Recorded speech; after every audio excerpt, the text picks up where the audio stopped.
Chers amis, la table ronde qui vient de se terminer s'est terminée sur des idées de crise.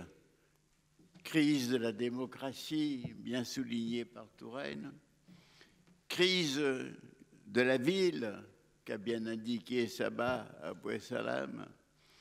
Crise de civilisation. Crise de la mondialisation techno-économique.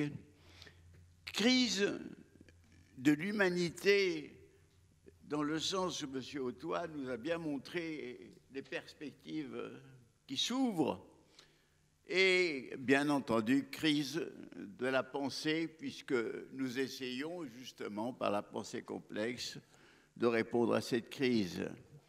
Et nous avons le sentiment que nous vivons une grande transformation, mais cette transformation qui présente des caractères de progrès techniques, scientifiques, présente en même temps des caractères de régression spirituelle et morale. Nous sommes donc dans une période étrange. Et justement, ce congrès se tient en un temps historique d'incertitude, d'angoisse, de péril, de chance, où les risques d'erreur et d'illusion pour les peuples comme pour les dirigeants peuvent être fatales pour leurs conséquences à la fois personnelles et planétaires, et où la nécessité d'une pensée complexe, apte à saisir les relations entre les divers et multiples processus, apte à détecter les antagonismes et les complémentarités, apte à s'attendre à l'inattendu, apte à scruter le probable et l'improbable, est devenue aujourd'hui à la fois impérieuse et vitale. La majorité des esprits formés par nos systèmes éducatifs qui compartimentent et dispersent les connaissances, les décontextualisent, sont incapables de comprendre non seulement le devenir en cours, mais aussi notre présent.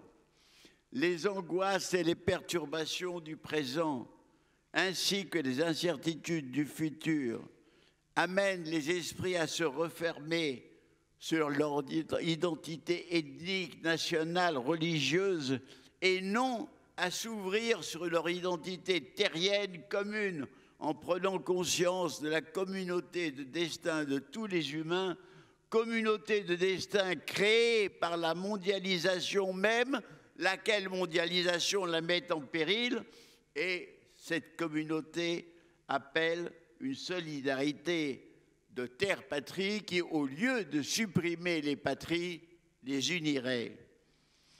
La fermeture des esprits favorise les régressions mentales, dont le rejet d'autrui, l'étranger, l'immigrant, le fugitif, régression qui favorise elle-même les délires du fanatisme.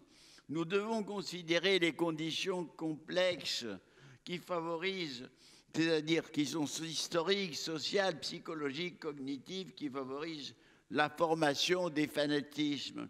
Parmi les conditions sociales et psychologiques, il y a des sociétés sans autre perspective qu'immédiate, matérielle, où le vide spirituel suscite des espoirs déments. Parmi les conditions cognitives, il y a la réduction du complexe au simple, du tout à ses éléments. Il y a le manichéisme qui élimine toute ambiguïté, toute ambivalence dans l'absolutisation du bien et du mal. Le mot de terrorisme employé pour dénoncer des agissements tueurs témoigne surtout de notre terreur, sans nullement nous aider à élucider ce qui meut ces auteurs d'attentats. Il est devenu plus impérieux que jamais de comprendre notre humanité, laquelle comporte l'inhumanité en elle-même de façon constitutive. Nous sommes un et double. La raison est d'un de nos pôles mentaux, l'autre étant la folie. le mythe est aussi important, aussi bienfaisant et aussi malfaisant que la technique. L'intérêt personnel est souvent contredit dans le don et dans la solidarité. Nous devons comprendre que notre existence est indissociable de celle de la biosphère, que la volonté de conquête de la nature par l'homme fut le délire propre à la civilisation technoscientifique de l'Europe. Nous devons comprendre que notre science, par ailleurs si bienfaisante, a produit toutes les possibilités de destruction de l'humanité et toute possibilité de manipulation. Nous devons comprendre que la technique qui asservit les énergies physiques est aussi capable, et le fait, d'asservir les énergies humaines et mettre l'homme à son service. Nous devons comprendre que l'économie n'est pas seulement source de richesse matérielle, elle est source d'appauvrissement spirituel et d'inégalité productrice de misère. La compréhension de notre complexité humaine nous montre que notre ennemi principal est en nous. Comprendre le devenir incertain de l'humanité, le double futur possible, parce qu'il y a un futur de catastrophe en chaîne que produit le triple moteur sciences, techniques, économie, et catastrophe écologique, catastrophe économique, fanatisme de toutes sortes. Nous avons la probabilité d'un avenir catastrophique. Et en même temps, le même moteur, sciences, techniques, économie, produit l'idée d'un futur, au contraire, bienfaisant, heureux. C'est celui, effectivement, du transhumanisme. Et ici, un mot après l'intervention de M. Otouak, parce que ce mot a deux sens. Le premier sens de Huxley, cette humanité évolutive, nous dit que l'humain peut évoluer aussi biologiquement et physiquement. Mais aujourd'hui, nous voyons que cette possibilité est là, non pas par une mutation naturelle comme celle qui a produit Homo sapiens, mais par le jeu des différentes techniques biologiques et médicales. Alors, nous voyons donc aujourd'hui que ce vieillissement, en restant jeune, peut être poursuivi d'une façon non pas infinie, mais continue, que la prolongation de la vie peut être faite. Nous voyons aujourd'hui que les robots peuvent accomplir toutes les tâches pénibles et ennuyeuses. Nous voyons que ce n'est pas seulement les cellules souches, les prothèses diverses, la médecine prédictive qui vient des connaissances de la génétique peuvent effectivement soigner l'être humain. Mais en même temps que ces possibilités, nous avons deux illusions incroyables. La première illusion, la première idée folle, c'est la promesse de l'immortalité qu'ont fait clairement certains transhumanistes. Or, c'est ignorer que l'humanité ne pourra jamais détruire les virus ni les bactéries. C'est ignorer que même que dans un univers de plus en plus technique, les risques de mort par explosion, destruction et de toutes sortes sont présents, sans parler des attentats. Et c'est ignorer aussi que la mort viendra de notre soleil, viendra sur Terre, et que même si un résidu d'humanité réussit dans le futur à immigrer de planète en planète, chaque astre mourra et l'univers, comme l'a dit Eliot, mourra dans un chuchotement. Donc l'idée, cette idée folle et notre deuxième idée, c'est cette idée que, disons, dans cet univers absolument normalisé, parce que les parents pourront choisir les caractères de leur enfant avant sa naissance par intervention génétique, parce que déjà aujourd'hui, l'idéal de ceux qui sont les promoteurs du transhumanisme, du nouvel transhumanisme, pas celui de Huxley, mais celui d'actuel, ces promoteurs pour eux, rêvent d'une algorithmisation généralisée, c'est-à-dire d'un univers où toute la société et tous les humains sont mécaniquement déterminés, c'est-à-dire où nous deviendrons des machines triviales. Mais je l'ai dit dans ma première intervention, ni l'homme, ni la société, ni même la vie, ni même les vivants, nous ne sommes pas des machines triviales. Aussi, le problème qui était posé des droits des robots, moi, je n'exclus pas, par des transformations qui transformeraient pas seulement l'intelligence artificielle, mais je dirais même les corps, les organismes de cette intelligence, qui leur donneraient des sensibilités. Je n'exclus pas qu'un jour, les robots puissent avoir une conscience. C'est Gotthard Günther, ce philosophe allemand qui, dès les années 1950, a écrit un livre, La conscience d'une machine, et livre dont la traduction française a été préfacée par moi, qui est très intéressant. Mais enfin, c'est une hypothèse future, mais le problème le plus dangereux, c'est pas tellement que les robots deviennent intelligents et même veuillent nous dominer, comme certaines science-fiction nous l'ont indiqué.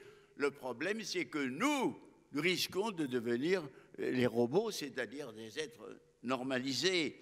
Et il faut penser que même si on réussit à créer ce vieillissement heureux, sain et juvénile, que même si on réussit à contrôler par les robots les tâches les plus pénibles, mais dans le chaos où évolue l'humanité par les mêmes moteurs de sciences techniques et économie, dans ce chaos des cataclysmes, d'inondations, de migrations, de conflits, ceux qui bénéficieront de ceci sera une petite élite égoïste qui sera évidemment menacée par les autres et qui vivra enfermée dans des camps de concentration de luxe.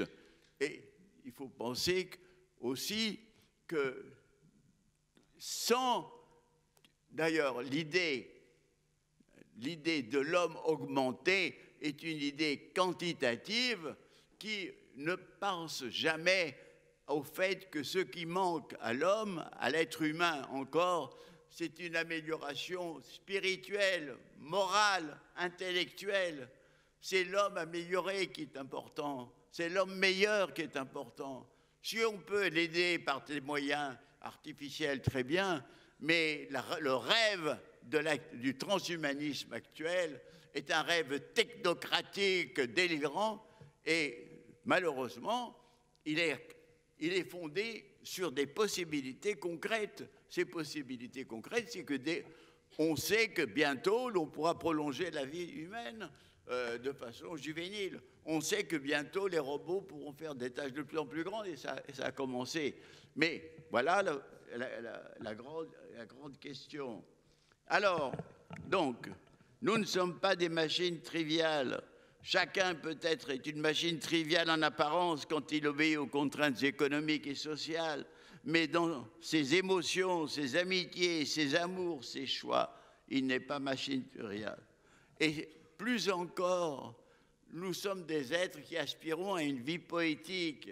C'est des êtres qui nous accomplissons quand nous vivons poétiquement, c'est-à-dire pas seulement en lisant des poèmes, mais en vivant dans la communion, dans l'harmonie, dans l'amour, dans l'amitié, dans la ferveur. Vivre poétiquement, c'est vraiment vivre, alors que la prose de la vie, les choses obligatoires, les choses inévitables, les choses que nous faisons pour gagner notre pain, la prose, elle nous dégrade, elle nous empêche de vivre. C'est elle qui nous soumet à toutes ces machines, à tous les calculs, à toutes les oppressions. Donc l'aspiration à la qualité poétique de la vie est une aspiration qui n'est pas seulement de vie privée, c'est une aspiration profonde de l'humanité qui est non seulement anthropologique, mais qui étant anthropologique a aussi un caractère poétique. Alors, donc, nous aspirons à cette vie de reliance, de communion, de joie, de jeu, d'amour, d'effusion et à la limite d'extase, et subir le moins possible la vie prosaïque qui nous oblige à agir comme machine triviale pour obéir à ces contraintes. Ceux qui ne se régénèrent pas dégénèrent. Il nous faut vouloir et œuvrer à une régénérescence, car un monde agonise et un autre qui veut naître ne peut encore naître, mais partout d'innombrables forces vives travaillent de façon multiple et dispersée à un printemps stimulant la convivialité des humains, convivialité de nouveau, cette vie poétique dont je parle. Mais nous savons, et moi je l'ai vécu dans la période terrible de l'avant-guerre, qu'un gel prématuré peut tuer un printemps. Et nous savons que nous risquons un regel. Et donc, cette pensée complexe peut nous aider à vivre dans l'incertain et nous donne un espoir dans l'improbable qui nous ferait changer de voie. Et c'est ici, et je vais terminer sur cette idée, c'est ici que nous devons faire appel à ce que je nomme un humanisme régénéré. Pourquoi régénéré? Parce que, comme on l'a dit très bien ici, cet humanisme n'a rien à voir avec l'humanisme de déification de l'homme et qui donne à l'homme la mission de dominer et de maîtriser la nature. Ce n'est pas un organisme d'orgueil et de domination, parce que même quand nous avons les pouvoirs, les plus grands pouvoirs techniques, les plus grands pouvoirs sur les missiles, à guider les missiles, etc., même quand nous avons le pouvoir de guider des sous-marins nucléaires, même quand nous avons tous ces pouvoirs, mais nous, humains, nous sommes humbles, nous sommes désarmés devant la douleur, devant le chagrin de perdre un être cher. Nous sommes désarmés devant la mort, nous sommes désarmés devant tout ce qui, les fatalités de l'existence. L'humanisme, bien sûr, doit être fier des progrès accomplis par le génie humain, doit être fier de Michel-Ange, de Beethoven, de grands savants, des grands auteurs, des grands... Mais l'humanisme, avant tout, est une chose qui doit d'ailleurs nous rappeler que nous sommes peu des êtres dans une petite planète perdue dans un gigantesque univers. Donc, voici l'important. Alors, bien entendu, nous connaissons tous les formulations élémentaires de l'humanisme qui sont les droits d'humain, la liberté, égalité, fraternité, tout en connaissant que ces termes complémentaires ont certains antagonismes. Nous savons, et nous devons mieux le dire, parce que c'est après que le philosophe Hegel l'ait dit, que chaque être humain a besoin de reconnaissance, d'être reconnu par autrui, et que ce thème que Hegel a mis en relief, je dois dire que quand on lit les romans de Dostoïevski, on comprend à quel point ce besoin est profond, à quel point il est horrible d'humilier un être humain et que l'ennemi est le mépris et l'humiliation. L'humanisme, c'est ça, c'est un humanisme qui comporte la compassion. Et d'ailleurs, c'est pour ça que l'humanisme des grands auteurs russes a quelque chose de plus émouvant et de plus vrai que l'humanisme un peu abstrait et livresque du monde occidental. Alors, l'important dans l'humanisme aussi, c'est quoi? C'est que l'être humain ne peut s'accomplir qu'en affirmant son je, son moi, je, c'est-à-dire en affirmant sa personnalité, en essayant de réaliser ses aspirations, mais ce moi, je, ne peut s'épanouir qu'au sein d'une communauté, à commencer par celle de la famille, celle des amis, celle de la patrie. Si vous avez le je tout seul, c'est l'égoïsme est desséché. Et si vous avez le nous qui étouffe le je, à ce moment-là, vous perdez toute autonomie. C'est la rencontre, c'est le je permanent entre le je et le nous. C'est ça que l'humanisme régénéré met en avant. Et alors, d'autre part, ce qu'il nous dit, c'est que au-delà, et je le répète, de l'alternative matérialisme-spiritualisme, c'est la conception poétique de la vie que l'humanisme régénéré met en avant. Et cela étant dit, nous savons aujourd'hui que ce qui n'existait pas encore dans les siècles passés, où personne de l'Occident ne connaissait les Chinois, des Hindous et des Africains. Aujourd'hui, où toute l'humanité se trouve aujourd'hui vivant une communauté de destin, c'est cette communauté de destin planétaire qui est un élément fondamental de l'humanisme régénéré et et si on ne prend pas conscience de cette communauté de destin, alors nous allons certainement vers des catastrophes, car les consciences fermées particulières dont j'ai parlé, qui elles-mêmes malheureusement sont provoquées par cette crise mondiale qui, au lieu de nous faire prendre conscience de la communauté de destin, au contraire nous fait peur et nous isole. Si on ne prend pas cette conscience assez rapidement, je crois que nous sommes promis à des catastrophes. Alors, bien entendu, cela signifie la résistance aux diverses barbaries. Nous connaissons d'abord une très vieille barbarie qui monte du fond des âges, des civilisations, des guerres, des dominations, des esclavages. C'est la barbarie du mépris, de la cruauté, de la tuerie, de l'insensibilité, de l'humiliation. C'est cette barbarie, cette vieille barbarie qui s'est déchaînée pendant la Deuxième Guerre mondiale, qui s'est déchaînée à Auschwitz, qui s'est déchaînée à Hiroshima. Cette barbarie-là, elle revient sous de nouvelles formes. Nous devons le voir aujourd'hui. C'est pas ça. Elle revient sous les formes de ces tueurs qui font des attentats, mais elle revient aussi sous les formes de ces drones qui jettent des bombes indistinctement, tuant une majorité de civils en voulant atteindre une minorité de militaires. Nous avons une barbarie, malheureusement, parce que est barbare celui qui, du haut d'un avion, lance des bombes indistinctement sur une ville civile. Donc nous aussi, nous avons nos propres barbaries, mais je ne veux pas dire qu'en reconnaissant notre barbarie, nous excusons ou nous diminuons la barbarie des autres. Je veux dire qu'en reconnaissant cette barbarie, en luttant contre, ça ne va pas nous cacher la forme spécifique. Mais d'ailleurs, Walter Benjamin l'avait dit, dans toute civilisation, il y a une barbarie, et on peut inverser aussi dans toute barbarie, il y a une sorte de civilisation. Tout ça, évidemment, relève de la complexité.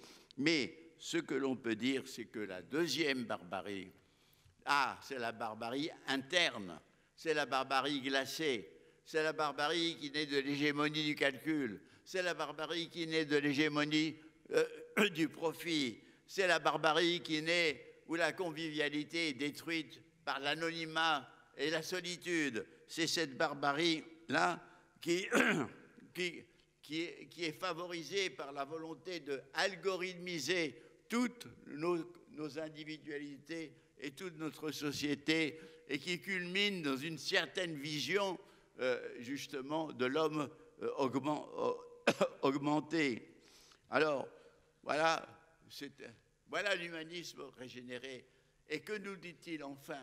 Parce que là, il nous a dit pas mal de choses qui ne se trouvaient pas seulement écrites ou pas présentes uniquement dans la Déclaration des droits humains, mais il nous dit aussi, et je le dis finalement, que ce n'est pas seulement une communauté de destin que nous vivons en tant qu'êtres terriens, fils de la terre, enfants de la terre, enfants d'une évolution biologique, enfants d'une évolution historique qui s'est faite sur Terre et grâce justement à un monde biologique qui a pu nous nourrir. Ce n'est pas seulement que nous sommes ces enfants de la Terre et que nous vivons dans... C'est que nous sommes en même temps des particules d'une immense et gigantesque aventure. Non seulement l'aventure de l'univers est en nous, puisque nous avons en nous les particules des premiers temps de l'univers. Nous avons les molécules nées dans une étoile morte depuis longtemps. Nous avons en nous les cellules primitives de la vie née à 4 milliards d'années.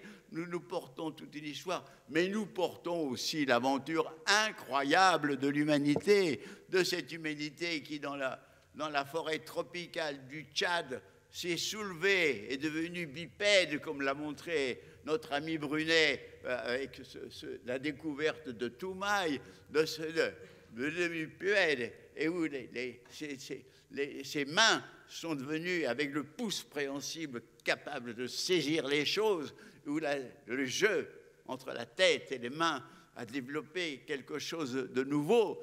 Et cette aventure qui a commencé en chasseur-ramasseur, qui a commencé dans des petites sociétés et qui s'est métamorphosée avec l'apparition des civilisations qui elles-mêmes ont apporté de la barbarie avec leurs guerres, mais qui ont apporté les philosophies, les monuments, les arts, les peintures, les choses, et toutes ces choses. Nous avons cette aventure incroyable, toujours à la fois terrible, pathétique, parfois merveilleuse. Cette aventure, nous la vivons aujourd'hui. Le demain est incroyable, demain est inconnu. Et nous devons, à ce moment-là, prendre conscience et nous dire, faisons notre possible pour que cette aventure soit bonne. Faisons tout ce qu'on peut pour que nous ne soyons pas victimes des forces les plus obscures et les plus destructrices. Et en cette conscience d'être un moment fugitif, une particule, nous nous sentons à ce moment-là solidaires de tous les humains, non seulement de façon statique, mais d'une façon dynamique, d'une façon qui nous pousse et nous entraîne. Voilà, mes amis, quel était le message que je voulais vous donner.